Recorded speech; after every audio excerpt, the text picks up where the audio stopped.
The sodium glow of the streetlights barely brushes the windows of the diner, yet somehow it beckons. Under this canopy of perpetual night, who among you can resist the faint promise of warmth and company? None of us, darling. None of us.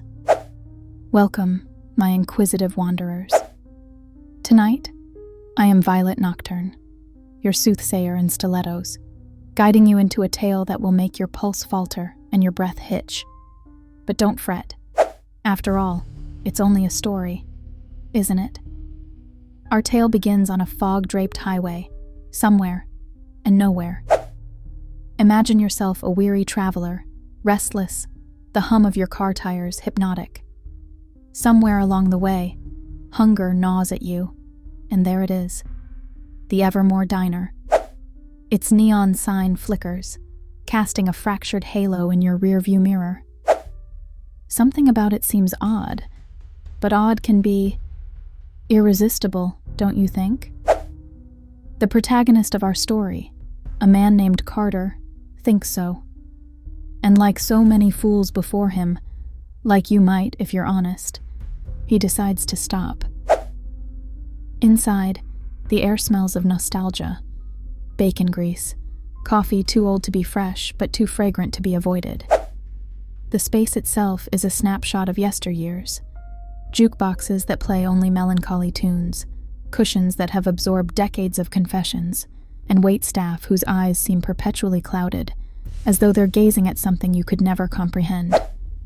Carter sits by the window, the crackling red leather of the booth hardly inviting but oddly magnetic.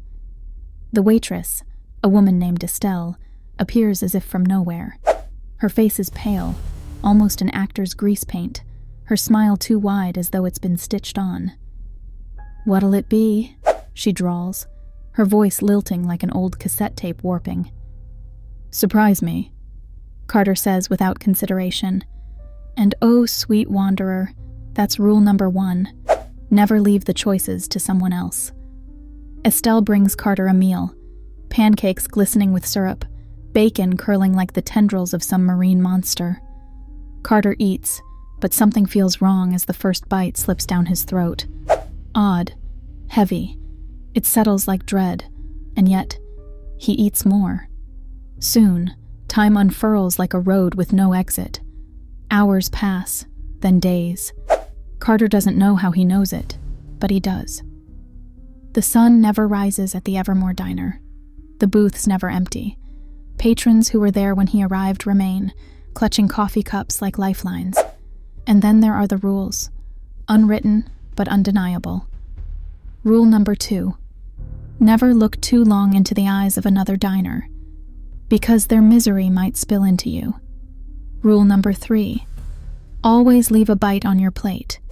The one who cleans it for you may not have a face you'll want to see. Carter begins to notice imperfections in the staff. Too many fingers on one hand, too many teeth behind a painted smile.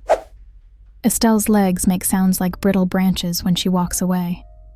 Yet no one dares address these things aloud.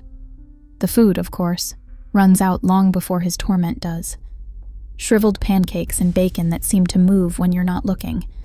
Carter begins glancing toward the door, its chrome handle tugging at his sanity. But it won't budge. That is rule number 4. The door only opens if you don't look back. Carter spends every sleepless moment plotting his escape. He recites it in his head, over and over, a mantra against the disorienting timelessness that beats him into submission.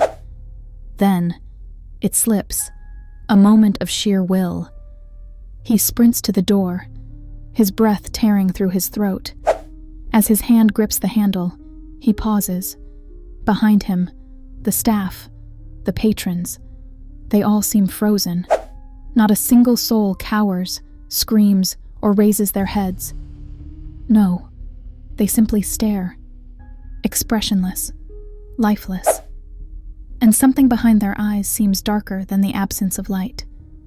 He pulls, and for a fleeting second, the door gives. But before he steps through, curiosity wins. He looks back. Don't you hate when we look back? Carter turns, Not to a room filled with diners, but into the black void, a swirling maw of nothingness and everything all at once. His body is dragged, inch by inch, into its unforgiving embrace. And before his consciousness is also devoured, he hears the cackling laughter of Estelle's voice. Rule number 5. The diner doesn't let you leave. It only helps you forget. And that, my dear listeners, is where he belongs now. Part of the Evermore Diner, waiting for the next soul desperate enough to wander in. Let this be a reminder to all of you. When the night is long and the horizon is empty, the glowing promise of a diner shouldn't always be trusted.